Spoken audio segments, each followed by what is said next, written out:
So in the last video, we talked about April Fool's Day and why you should always check your facts, especially if you see something in the media that just seems a little crazy. So always, as a consumer of news and information, make sure that where it's coming from is a good source and not just some crazy person down the internet with a tinfoil hat is trying to give you what they believe to be truth, when in fact they could be a little bit misguided. So one of the things you always want to do is check your facts. And so as we go into the next slide, let me tell you a little bit story. I'll come back. Let me tell you a little bit story about Thomas Menino. He was the mayor of Boston. And so one day on April Fool's, there was an Alabama radio station called WAAF, and they had two radio jocks known as Opie and Anthony, and they're also called shock jocks because they would provide crazy, outlandish information. And in 1998, they decided to pull an April Fool's prank. So Opie and Andy basically went on the air, and they were like reading headlines, and they're like, "Oh, by the way, we just heard through the wire that the Boston mayor was killed in a car accident." So this is, terrible news for Boston. Our thoughts and prayers go out to the mayor's family and all this. And so several media outlets picked up the story. They heard Alabama radio station talking about the Boston mayor being killed. And so this just caused a media firestorm because all these stations were suddenly trying to track down the mayor, track down his office, and find out what happened. Was he dead? What was he alive? What was the nature of the accident? Where did it happen? Who's going to be the next mayor? Is there going to be a new election? All this thoughts were going to their media. And so they tried calling his home and they didn't get an answer. They tried calling his cell, didn't get an answer. They tried calling the office, and this was they couldn't get an answer. And so eventually what had happened was the mayor was actually traveling on a plane, and he was coming back from a business trip or vacation, but he wasn't able to be reached. And so when he finally landed, his chauffeur pulls up and he's like, "Hey boss, guess what? You're dead." And so he wound up telling the mayor basically kind of what had happened. Then the mayor proceeded to release a press release telling the rest of the media and everybody else that he was in fact okay, there was no problem, he was not in an accident, and that he was going to be fine. And so the end result of this was that the two jocks were fired from the station for releasing intentionally malicious information at the time, which caused a massive panic, especially in the people of Boston and everybody around the mayor. So for this joke, they were ultimately fired, and WAAF wound up finding up new DJs. Wrong button. There we go.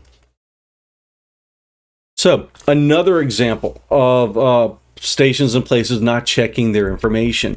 If you've ever heard of a movie called Borat, it's basically a fake documentary that has a actor named Sacha Baron Cohen who would dress up as a gentleman from Kazaki as a journalist, and in this fake documentary, he would go around to all these different places in America and try to experience American culture, only to make fun of them or to have something go horribly wrong. And one of the things that happened was his producers got in touch with a Mississippi TV station, and they said, "Hey, we've got a journalist doing a documentary of his travels around the world. Would you like to have him on your show for an interview segment?" And the morning producer said, "Absolutely, this seems like a lot of fun."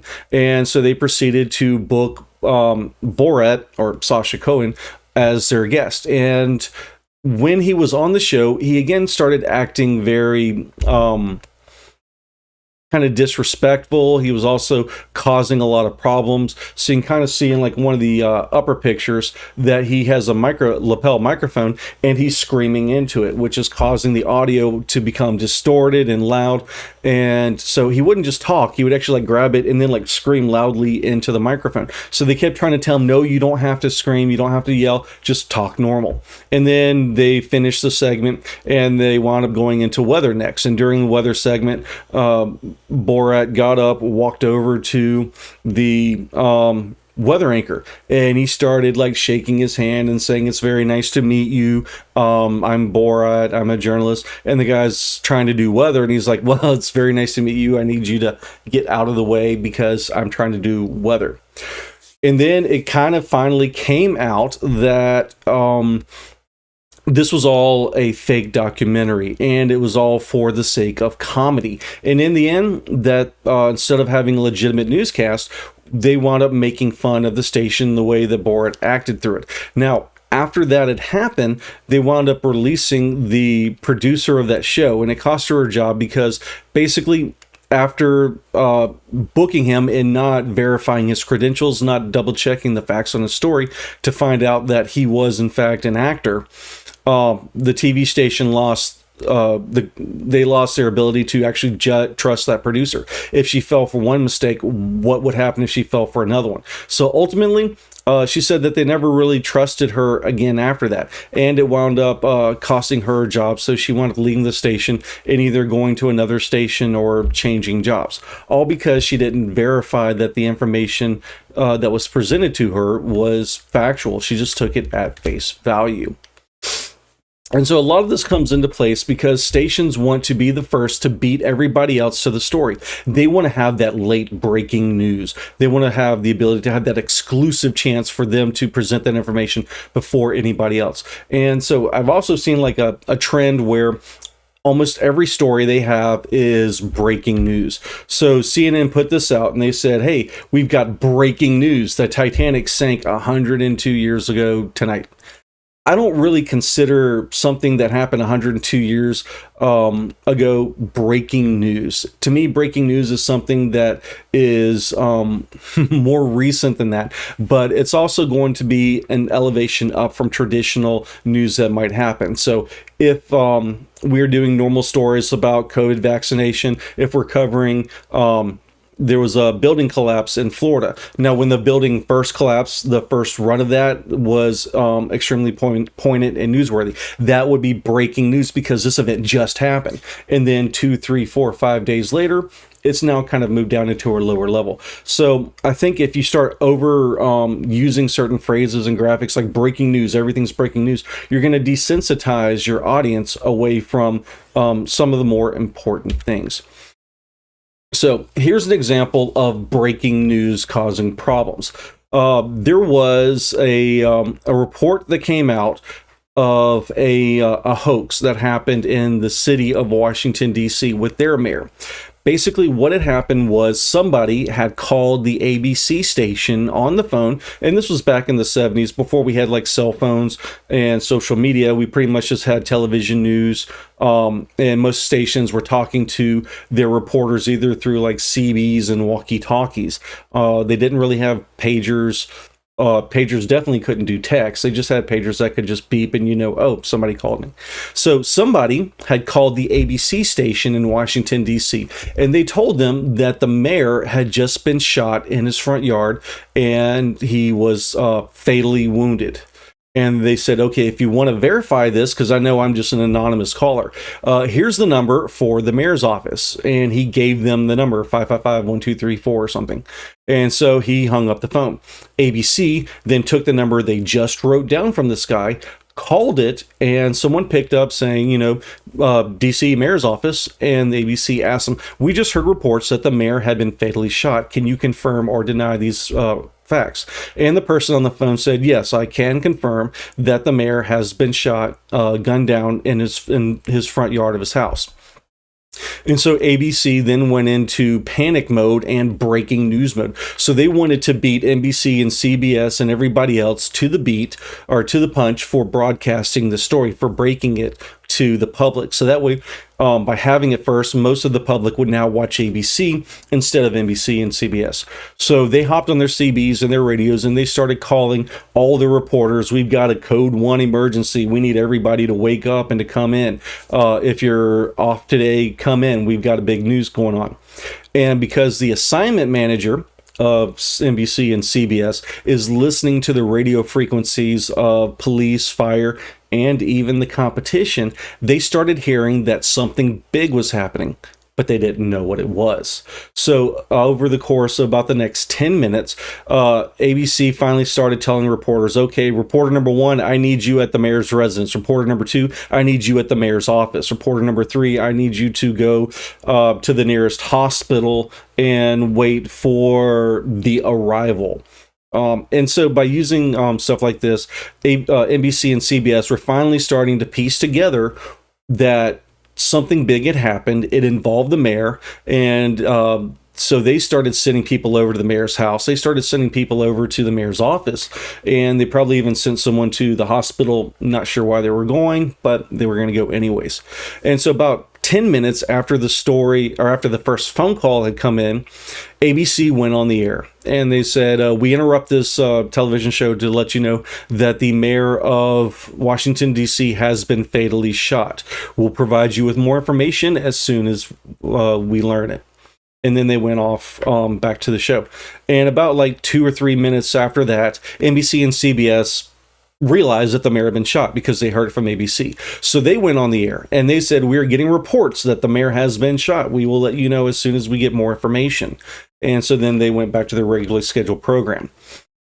Now, the third service, or the fourth service that you can kind of see up in the graphic, is AP, the Associated Press. And this is a news organization that is linked to stations and news sources all over the world. And so in each office, there's usually like an automated teletype or typewriter machine that's attached to a bell. And AP can send out a message to their stations all over the place. And so you could hear the AP machine like ring once for local, twice for regional, 3 times for national, or 4 times would be like an emergency worldwide event. And so ABC called Associated Press because nothing had come out on the wire, and it had been like 15 minutes. And they said, why aren't you reporting that the mayor has been shot? And the Associated Press said, we're looking into it. And then about maybe 5 minutes later, all the AP wire machines dinged a couple times with a notification that that Washington, D.C. stations had fallen for a hoax that the mayor was dead. In fact, the mayor was alive. So what had basically happened, I'm going to jump ahead, was in all the Associated Press had come out, they basically said, like, here's a bulletin, Washington, D.C., TV stations erroneously report mayor's death. And so the stations, ABC and NBC and CBS, called the Associated Press and they said, what gives? We heard from the mayor's office that he'd been shot. And AP said, well, what number did you call? And they said, we called 555-1234. And the Associated Press says, that's not the phone number in the directory. And they said the phone number is like, 555-9999. And so the Associated Press or ABC realized they made a mistake. They called the number that they were given, whereas the Associated Press fact-checked it by calling the number that they knew was a good number that was either in their Rolodex or in the phone directory. And so then all the other stations had to kind of start backtracking and going on the air and apologizing that they had made a mistake. And so the next morning, the Washington Star had put out a story about what happened last night. And they said that police are searching for a mysterious person or people who called the local television stations to broadcast erroneous reports that the mayor had been shot on the front lawn of his home. And so what they wound up figuring out was the phone number that was given to them was a payphone at a bar. So they believed that the first person that called in called from that very payphone and then told them to call back. And he had a buddy of his standing next to them ready to give that information. And so that night, when the first news of it had broken out, the mayor had actually been at a bar out with friends, and he saw up on the news his picture that said, breaking news, mayor shot. And so as soon as he saw that, he's like, okay, I got to make 2 phone calls. First, I'm calling my wife to tell her that I'm okay. Second, I'm calling my office to find out what is going on and to stop this wrong information that's being spread about me.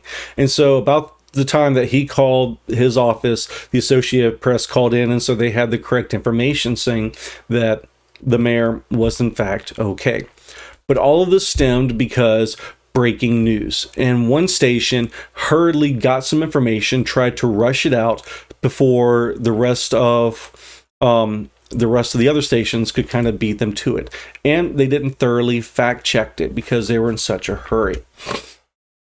So back in 2013, something similar happened with Flight 214 of the Asiana Airlines. Again, a station got so caught up in putting information on the air that they wound up getting in trouble for it. So what basically had happened was there was one of the flights, Asiana Airlines, had come into San Francisco to land at the airport. But instead of landing at the appropriate spot, they landed too early near the water. It caused them to lose their landing gear and to come to a crashing halt near the end of the runway. And the way their runway is set up is that it's on a peninsula, and you cannot easily get close to it. And because of this, photos like this or video like this was as close as the local television news could get to videotaping it. And they wanted to get closer. They wanted to see people. They wanted to get a better assessment of the damage. And so one of the things that had come around in recent years was social media, things like Twitter and Facebook, where people could basically hop on their phone and they could take a picture and then send it to their social media feeds. And one of the good or bad things about social media on your phone is that your phone has a GPS tracker in it, and so you can use it for apps that want to track your weather, tell you where you are in navigations.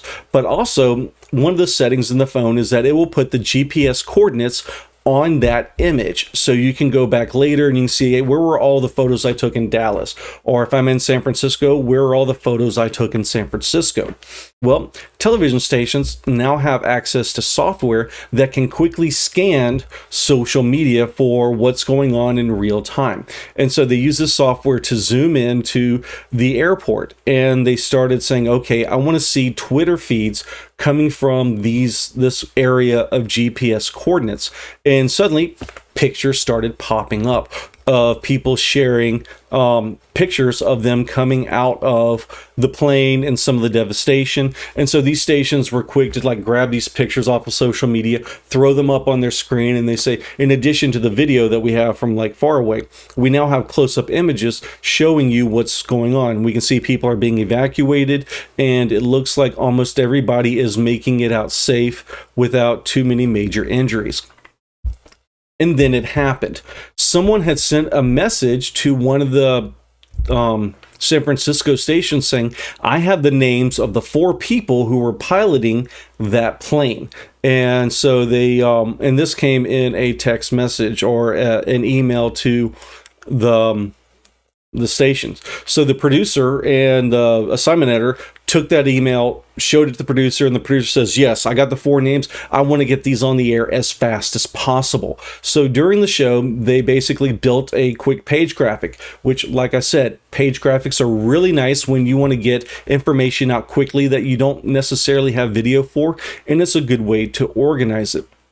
And so then they immediately took the names and put them on the air to say, in addition to this video, we now have the names of the pilots. But there was a problem with the names, and they didn't think about it when they put it on the air. And so some of the names are not real names. They were kind of written to make fun of Asian people. So I'm going to let you know that the names are considered offensive, or hopefully slightly offensive to some people. So you have that disclaimer. So let me throw these out, and I'll play you a video of the newscast as it came in. We have new information now also on the plane crash. KTVU has just learned the names of the 4 pilots who were on board the flight. They are Captain Sum Ting Wong, Wee Tu Lo, Ho Lee Fook, and Bang Ding Ao. The NTSB has confirmed these are the names of the pilots on board Flight 214 when it crashed. We are working to determine exactly what roles each of them played during the landing. And so, as soon as the producers and the people in production heard the anchors actually read the names out loud for the first time, they realized that they had made a great mistake, that these were not the actual names of the pilots and that they were, in fact, fake names. So then they had to go in and do their best to control the damage that they had just done. So the first thing they're going to do is put out an apology. On Saturday, involved in the Asiana Airlines crash, these names were not accurate despite an NTSB official in Washington confirming them late this morning. We apologize for this error. And then they went back in their 6 o'clock news and they did another apology, in addition to apologies on all their social medias and their websites for the error that they made. Tonight, we want to take a moment and say that we are sorry. Earlier today, during our noon newscast, we misidentified the pilots in the Asiana Airlines crash. We made several mistakes when we received this information. First of all, we never read the names out loud, phonetically sounding them out. Then, during our phone call to the NTSB, where the person confirmed the spellings of the names, we never asked that person to give us their position within the agency. We heard this person verify the information without questioning who they were, and then we rushed the names onto our noon newscast. Within the last few minutes, the NTSB issued this statement, quote, "The National Transportation Safety Board apologizes for inaccurate and offensive names that were mistakenly confirmed as those of the pilots. A summer intern acted outside the scope of his authority when he erroneously confirmed the names of the flight crew on the aircraft. We work hard to ensure that only appropriate factual information regarding an investigation is released, and we deeply regret today's incident. Appropriate actions will be taken to ensure that such a serious error is not repeated." Now, even with this statement from the NTSB, we want you to know here we accept full responsibility for this mistake. We issued an apology later in the noon newscast. We also apologized on our website and on our social media sites. The fact is, we have a lot of good people here at Channel 2. And on behalf of all of us, I want to tell you that we pride ourselves on getting it right and having the highest of standards and integrity. Clearly, today, that did not happen. We made a mistake.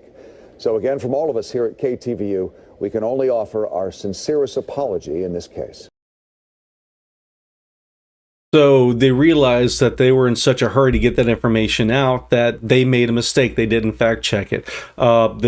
They did call, or they didn't thoroughly fact check it. They did call the NTSB and they provided them the written names that they had. And so the NTSB actually did confirm back. Again, it was an intern. So they did go through at least one level of fact checking, but they were also in such a hurry that they didn't think about common sense, just looking at the names and saying them out loud to realize, okay, these are not actual names.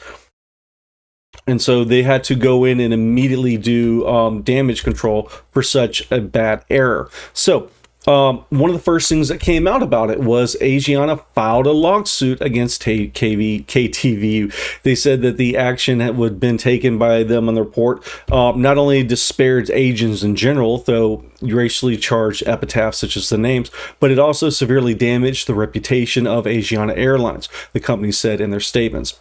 KTSU also confirmed later on that many people were fired. The investigative reporter, special projects, and even the producer of the midday news were all sent packing after they did an in-house investigation to see what had happened, how it unfolded, and why they let that information go out. And as soon as they had said it online, or they said it out loud, Brad had gone onto his Twitter page and he just tweeted 2 words of showing just kind of how he felt about the situation. Later on, a 4th news producer told colleagues that he was leaving for health reasons. So that could be interpreted as the station didn't fire him, let alone they allowed him to resign or leave on his own without a punishment for that. And then even 2.5 years later, another political editor said that it was becoming harder and harder to work at that station. where people were working harder and harder and feeling less secure about what was going on in the air. The episode was emblematic of the pressure that news reporters everywhere are under to get information out as quickly as possible, even at the possible detriment of putting out wrong information. And so that's one of the things about television news and the influence that it has, is that sometimes you can get caught up in the moment of trying to get something out and beating everybody else to the punch, that you don't vet the information thoroughly. And unfortunately, you can put out